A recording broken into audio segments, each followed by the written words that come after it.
Hello, my friends. Welcome back. I've been gone a while, and if you've been following along the podcast journey, the goal was to do 100 episodes before January 1st, and it was a little overzealous. Probably not going to happen, but you know what? I'm still happy with the progress we're making. I'm going to keep pushing them out. Maybe not two a day like I was. Where I went to DC, just outside of DC in the forest, helped my parents chop up some wood. We made about 7 cords of wood, which is a lot. It took about 11 days. We were just out there chopping wood, little to no Wi-Fi, just chilling, connecting with nature, relaxing. Today's episode is dreary. Not dreary, okay? This is less personal development. This is more education. And this is, learn from my mistakes. Okay. I got hacked. Okay. And, maybe this is a little bit out of a lot of your purview. But maybe we should fix that. Right. And this is where it starts with the one-on-one basics. Get back to basics. I was talking to one of my buddies about this. Let me give you more context. Okay. I've been in blockchain, investing in crypto and Web3 decentralization since 2017. So I've been in the space a while. I've spoke on stages with 5,000 people at that conference, right? So I'm a bit of a shmee, subject matter expert. And, I actually kind of hate that because, I'm just an enthusiast. I just use the technology and then I share the technology and the things that I understand about it because I'm an enthusiast about it, right? So maybe I know a little bit more about a specific subsect of things, a little bit of information than somebody else. Doesn't really make me an expert. It just makes me someone that uses the tech. And I'm like, hey, by the way, over here, this tech's pretty cool. If you don't know about it, you should check it out. And so that's something I'm passionate about. Well, anyways, I got fancy. I got smart. And I was talking to one of my buddies about this situation. He's like, dude, we're both educators. We both teach people about this stuff. And bro, you broke the first rule. The first rule, kiss. Keep it simple, stupid. And I'm not distraught over this. I was really upset. I was actually really mad. I went through all the stages of grief, right? I lost just over 7 ETH at current market values. It was just under $17,000 USD.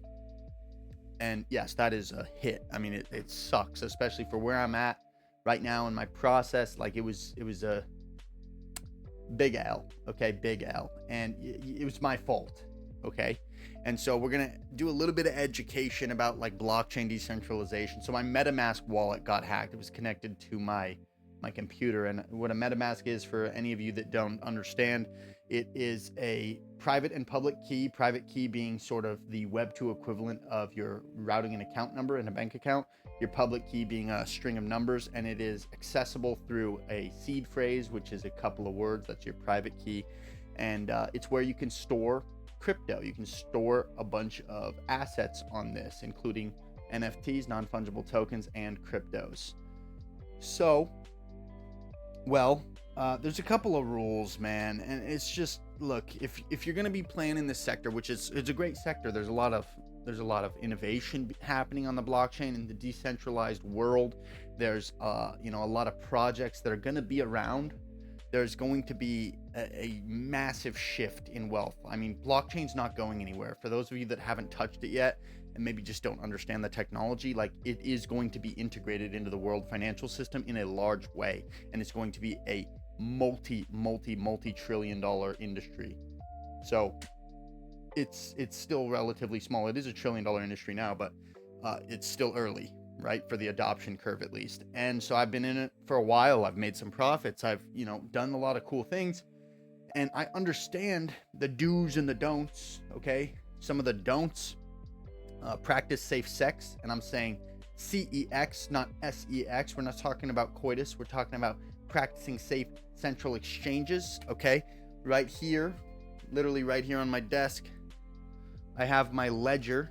Okay. And for those watching or listening on audio only, I'm holding what is effectively a flash drive, but it's also a bank account. And so it's two-factor authentication connected to your wallet so that it's more secure, right? Don't leave assets sitting on, an exchange like FTX, right? And if you aren't familiar with blockchain, you don't know what FTX is, but long story short, They had a whole trading scandal debacle. It was fraud. They ended up with a hole of almost $11 billion. A bunch of people got indicted, arrested. You know, it was all fugazi, fake numbers. It's funny though too, because they just got caught for doing what the Web 2 establishments, you know, the big banks are doing, right? But, you know, let's not go too deep down the rabbit hole, huh? You know, if I drop a name of a bank, I'm going to get shut down, huh?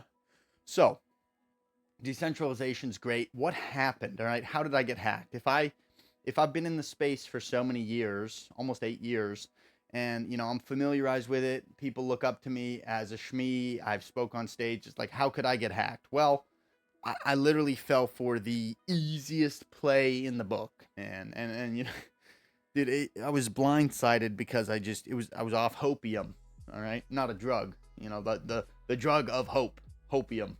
It's a play on opium, right? Obviously, but you know, I was social engineered. So what is social engineering? If you've never heard of the term, to be social engineered is when someone on the internet fabricates an interpersonal relationship with you through a opportunity, through a mutual interest, whatever it may be, right?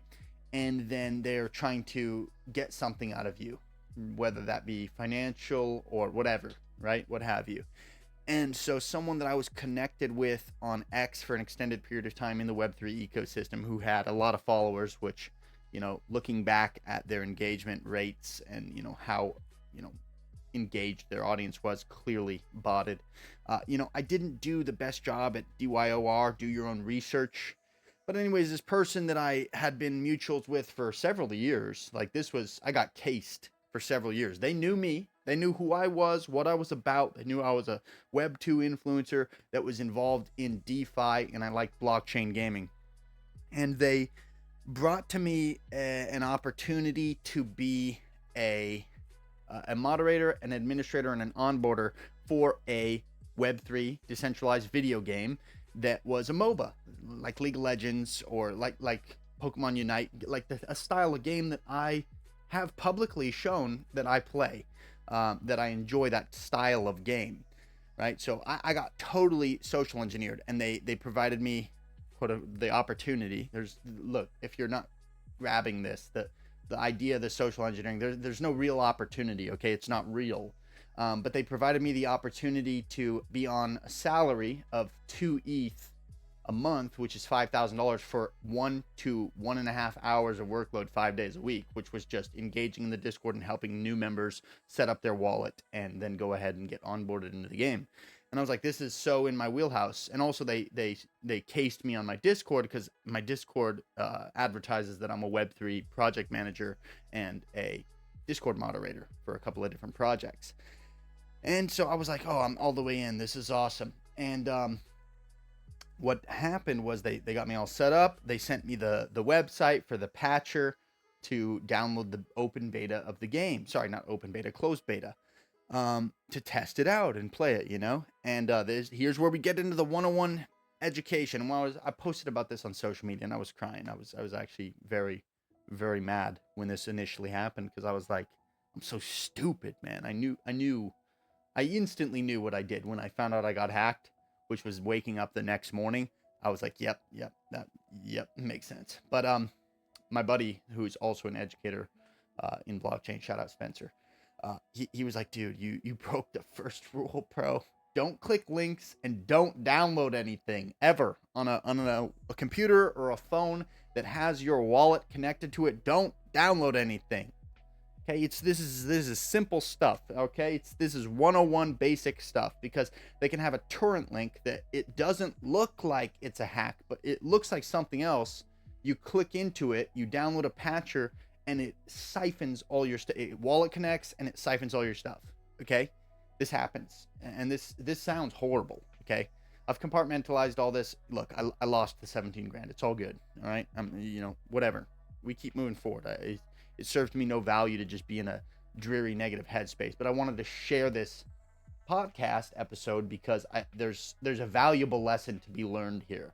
And while the blockchain 101 education of like, all right, you need to have a ledger, you need to have a cold storage device, which is a ledger, and you need to have a hot wallet with a small amount of crypto just for transacting, and you need to not have any assets of any value sitting in your hot wallet that you're connecting to things, or connected to a computer that you're maybe going to download something that could be a little bit, you're not 100% certain that it's not sketch.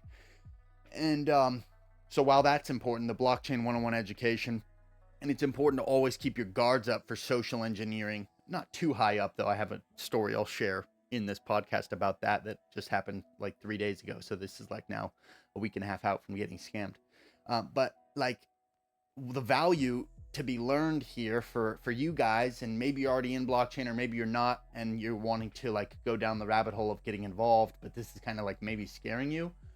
It shouldn't scare you, okay? This is just literally stick to the basics, the fundamentals. The problem that happened was I got fancy, okay? I got fancy. I ignored the basic red flags. I ignored the 101 education that I know. Don't download anything, don't click links, because I got wrapped up in the hopium of the opportunity to make $5,000 net a month directly in crypto for doing effectively nothing and promoting a game that I liked the art design, art style of it and everything. So, there's value to be had here. And, the whole having your guards too high up for social engineering. The other day, a guy that is a large personality in the Web3 ecosystem, he's got 80,000 followers on X, on Twitter. And he's followed by a bunch of celebrities that are also in the space, that some of them I'm mutually connected with. So this guy's got it's not fake social credibility. This guy's a legit guy. And he added me on Discord from a group that I'm an administrator in, and he offered me an opportunity. And bro, I laid into this guy, like started yelling at him. I'm like, dude, F you. You're trying to scam me, bro. I just got social engineered. My wallet got drained. Yeah, no. And it was bad, man. But he was he then hit me up over on another platform. He's like, hey bro, like I'm sorry that happened. I understand your guard's up, but like this is legit. And then I had to apologize, and I'm like, bro, oh man, I just laid into this guy, and he did not deserve it. And he was actually a legit credible guy, credible public figure that was trying to offer me an opportunity. I felt like an idiot. But whatever, man. He didn't take it personal. It happens, okay? The Web3 ecosystem, decentralization, DeFi, right now it's like the wild, wild west. There's no real, tangible, litigation in place to make sure that, if there's no FDIC insurance, okay? If you get hacked, your stuff's gone, bro. Like, oh man. And yeah, it happened. But I'm sharing my mistake because I hope that you can, the worst thing that could possibly happen after hearing this is you decide to delve down the rabbit hole of decentralization, getting a MetaMask, trading meme tokens, or buying cryptos for the long-term value and hold, buying NFTs. And you hear this whole podcast and you hear what I have to say, and then you go get social engineered and get hacked. That'd be the worst thing ever, dude. Because like, I hope that what you can grab from this podcast is that, like, it is scary to take a risk, i.e. invest into a new asset class that's emerging, but also at the same time, like, that's where compound, like, staggered growth is, like, huge up levels. I'm talking the 100, the 1000x, right? But at the same time, you need to do it. You need to be you need to be enough leery that you've got your guards up, but not too leery that you're like, I don't want to touch it at all, right? So I got hacked, man. I lost multiple, not technically multiple 5 figures, almost there, right? Just a few $1,000s off, but I lost enough that it hurt. But we're gonna make it back, and maybe I'll even make a series about it, about DCAing back into crypto and getting my wallet back up, getting some assets back together.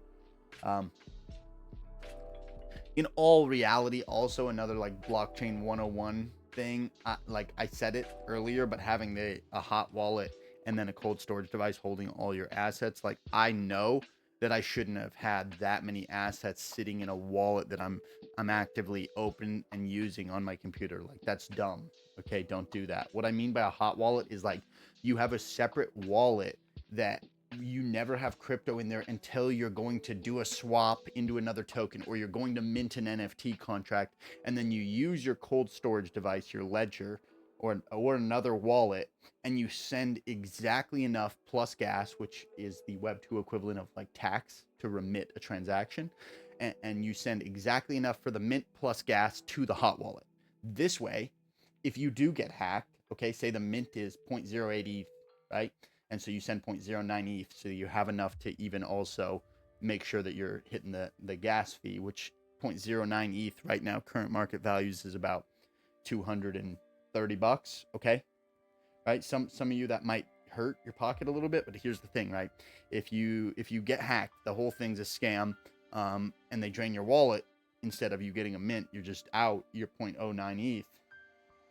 You lost $230. Ooh, big deal, you know?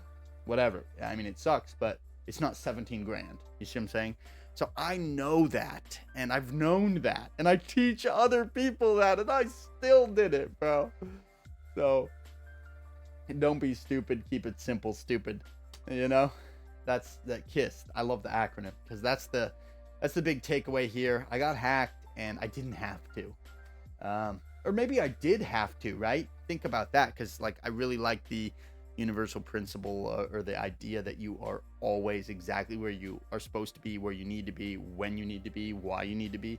So maybe I did need to get hacked, man, just to be able to get back to basics and understand the fundamentals, and also like be able to educate even better and be like, hey, you need to be leery of these things. Like, I knew about it, but like I never experienced it. And that's what I hope this takeaway for this podcast is. Don't experience this.